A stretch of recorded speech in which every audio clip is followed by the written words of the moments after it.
Hi guys, my name's G. This is my first video ever, so it might turn out terrible or it might never see the light of day. But I've been wanting to do the bookshelf scavenger hunt for a while now, so I got myself a new laptop and I thought I'd give it a go. As you can see, here's my bookshelf right behind me. It might take me a little while to find things because it's got lots of stuff on it besides books. I'm a fan of a cluttered bookshelf, so there might be a bit of digging and crashing going on here. But anyway, let's start. The first thing is to find an author's name or title with the letter Z in it. So I've pre-prepared this one, sort of, so let's pull it out of the bookshelf. I've got a trilogy of books here by Dean Koontz. Koontz with a Z. And it's actually the Frankenstein series, and there's 3 books, as you can see here. And it's about a modern day person who's Frankenstein. It's kind of an interesting idea. Dean Koontz is really an interesting author. He writes a lot of horror, thriller kind of books, but he's always got this weird twist in there somewhere that just makes you blow my mind. Alright, so that's author with a Z in it, Koontz. Next one is find a classic. I've got lots of classics because I went through a phase recently about buying classic children's books. So I have a setup here of just little hardcover books, and this one here is Treasure Island, you see. I've got Black Beauty, Around the World in 80 Days, The Wizard of Oz, The Secret Garden, and The Time Machine up here in little hardcovers. But the classic that I think should be on this list are these books. These are classic Australian children's tales, and these are the books that I grew up with. And they're in amazing condition. My husband's had them since he was a kid. Sorry, you've got Snuggleputt and Cuddlepie there. The original Blinky Bill look. Dot the Kangaroo, and the stories of Henry Lawson. So it's a set of classic children's tales. Australian classic children's tales. What's next? I'm already messing up my bookshelf. It was so neat before. Find a book with a key on it. Alright. I tried to find a book with a key on it earlier, and I failed miserably, so I'm just going to leave this giant key right here, okay? And we'll go to the next one, because I know that's, failure. Find something on your bookshelf that's not a book. I think I've got more luck finding stuff that's not a book on my bookshelf than actual books. I have a jewellery box with all my little odds and ends that I've had since I was like 12. I've got a guitar tuner, I've got my pack of tarot cards, I've got a Game of Thrones set of 4 sigil coasters. So I've got my cup sitting on the iron throne over there. I have this little tin, which is a box of really big words. Yeah, needle and thread. These flowers are from my wedding, and yeah, lots of stuff. Find the oldest book on your shelf. Right, this book's falling to pieces, and again, it's a children's book. I seem to have more of those than I do of anything else, and it's being held together by sticky tape, and I'm pretty sure this book was my mum's, so that's how old it is. But there is not any publication in here. It looks like they've actually stuck the first page down, look. Alright, but yeah, it's got like, Rumpelstiltskin, classic children's tales. Yeah, cool, hey? Oh, it's Purnell's Treasury of Enchanted Tales.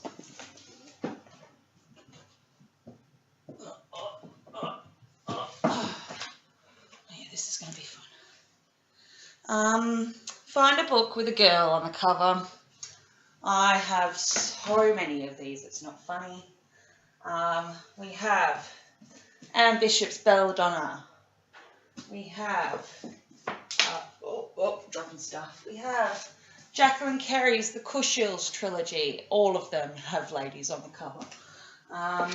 We have, I don't know, so many.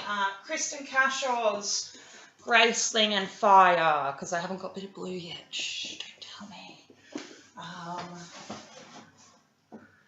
Yeah, lots of ladies on the cover, everywhere, all over the place. What else? Find a book with an animal on it. I saw this book earlier. I haven't read it, but I think I got it given to me, actually. Oops, there we go. It's got the weirdest thing on the cover. It's Joanne's Cabal, The Necromancer, by Jonathan L. Howard. And it's got this little drawing at the top, and it looks like a rabbit with a devil or something on a death train. I don't know, but how cool. It's pretty cool, isn't it? So that's got an animal on it, right? Does it have to be a real animal? Because I'm pretty sure that rabbit was kind of like a person drawn up. How about a bird? How about a mockingjay? Mockingjay, animal, yeah. Okay. So that was The Hunger Games by Susan Collins. That's the last book of the series, which I actually really like the last book, and that series turns out to be something completely different than you think it really is, which is kind of cool. Right. Find a book with a male protagonist. So Stephen King's Frankenstein's male protagonist. I've got a set of Roald Dahl here. They're still in the plastic, so I can't actually pull them out for you, but I've got Charlie and the Chocolate Factory, Charlie and the Great Glass Elevator, Danny the Champion of the World, the BFG. Sorry, male protagonist, Roald Dahl. Again, children's books, right? I told you I went through this phase. It was a big phase. I bought a lot of children's books.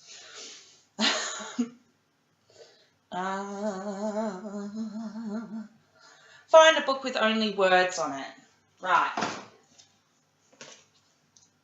The Writer's Source book has only got words on it.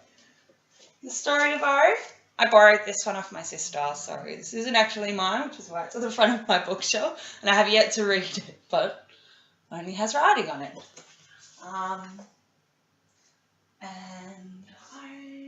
No, I'll save those ones for later, because I know what those ones were before. Sorry, what was that one? Only words. Find a book with illustrations in it, not on it, in it. And I did have a perfect book over there, but it's not in my bookshelf, so I'm not going to use it. But it's the Complete Illustrated Works of Narnia, and it's one of my favourite books, which is why it's not in my bookshelf. But it's got some fantastic illustrations of Aslan in it. Again, children's books. And this one, well, sort of. This one is the Brothers Grimm Tales, the Complete Works. And it's got, if I can find one, it's got some illustrations in there. See? There's a few. Yeah, illustrations.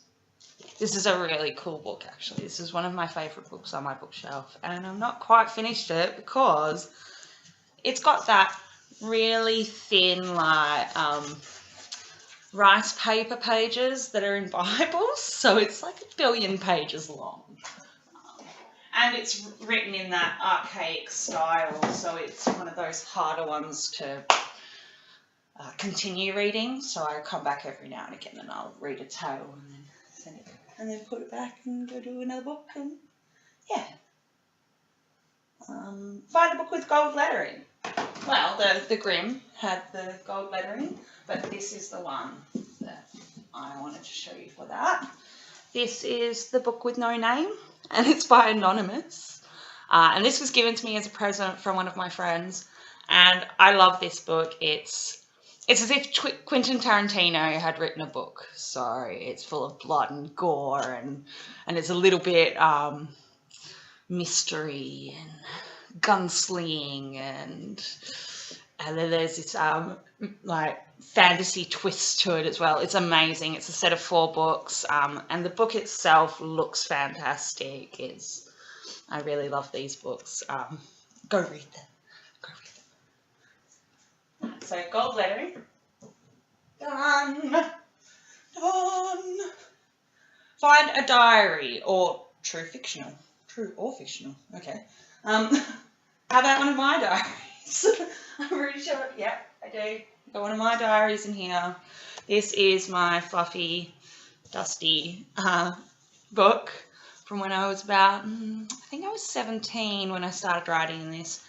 And I got all my friends to write in it too. So it's like, it's full of all of these little sketches and drawings and poems and what we did that day. And oh yeah, there's lots of stuff. I'm not going to show you it up close with that one. Yeah, my diary. Find a book written by someone with a common name, like Smith. So I've got, how about Smith? Yeah? I've got Vampire Diaries. Can't pull that one out. I've got the Vampire Diaries by L.J. Smith. Yeah? What else have I got? What about Brooks? I've got a bunch of Terry Brooks books here. Terry Brooks books. So the Shannara series, I've got Brooks is a pretty common name, I think. Yeah.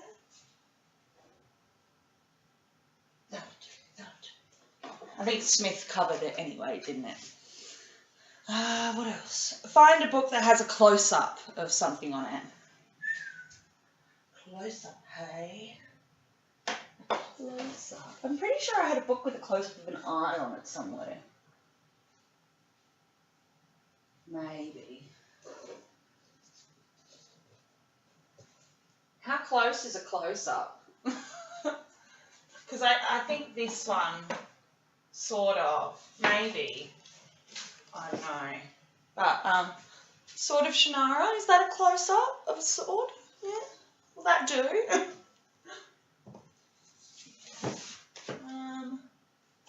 How about the Laini Taylor's, the daughter? Oh, there you go. Close-up of a face. Done. Blood and Starlight and the Smoke and Bone. These books are amazing. I love them. I can't wait for the next one. I'm so absorbed in this world as well. She did a fantastic job creating this world. So that's The Daughter of Smoke and Bone by Laini Taylor. Well, it's the second one, but the first one was The Daughter of Smoke and Bone. Okay. Alright. Close up. That's what we're up to, right?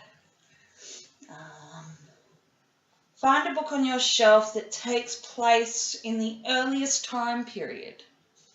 Well, the Brothers Grimm is pretty early, right? Yeah. What else? Oh, maybe the Mists of Avalon. Everyone's got this book, right? Mists of Avalon by Marion Bradley. It's the King Arthur and Knights of the Round. So yeah, that's pretty early, right? It's earlier than Bronte, yeah.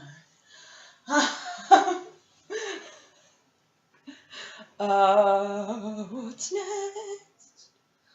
Find a hardcover book without a jacket. I know that I don't have any in this bookshelf.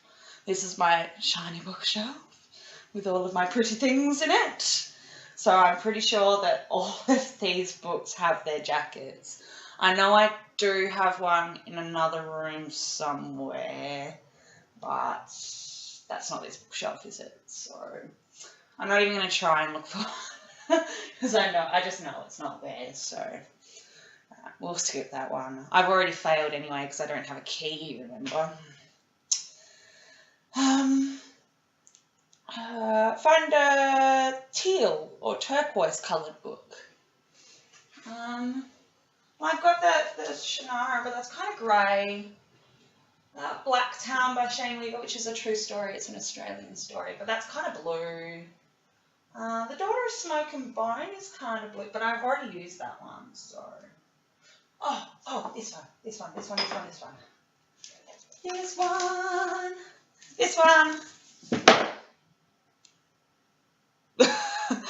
Dark Currents by Jacqueline Carey. This is Agent of Hell. Jacqueline Carey is one of my favourite authors. These are her, I'm going to say YA. I'm pretty sure they're YA. But these are a little bit softer than her Cushiel series, which are my favourite series ever. Right? So, nice and light read. And she just brought the second one out not too long ago, and I am never going to get this back in here. Right, yeah, I did it. I can clean it up afterwards, right? Yeah. Find a book with stars on it. Stars, hey? Stars, hey?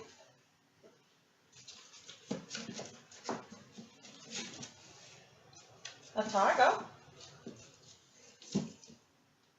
Sitting on stuff.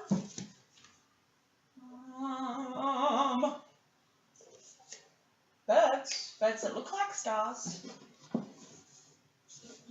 A chart to the stars.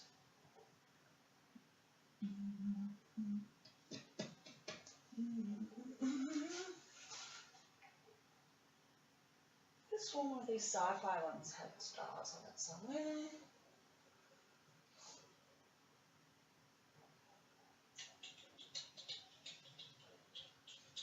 Got some cool looking books, but I'm not seeing any stars. Oh, this one will have stars on it. Encyclopedia of Fantasy. It's got a giant star of David. It doesn't matter, they didn't specify which kind of star, so. Giant star behind the wizard. Yeah. Oh my god, look. It's Arnie. Oh. Anyway, yeah, back to the scavenger hunt, G. Right, stars. Done. Oh, this is the last one. It says, find a non-YA book. Do my children's stories count? Let's go the opposite way. We'll find something a little bit harder than that, shall we? I've got some Sarah Douglas here. Sarah Douglas. I've only read a little bit of this, but it's, is it Greek? I think it's about Greek mythology, and it's a set of, yeah. So there's that one. Got some Robin Hobbs. I love these books actually, and they've got really nice covers too. These are the Assassin trilogy, and yeah, I really like these ones. These are great. Non-YA. Got some Eddings. I've got some Feast. I've got Dean Koontz isn't YA. Terry Brooks isn't YA. I've got some Tolkien. I've got a lot of non-YA books actually. Yeah. But that's it. So I guess thanks for watching, and maybe I'll do this again. Maybe you'll actually see it. Bye guys.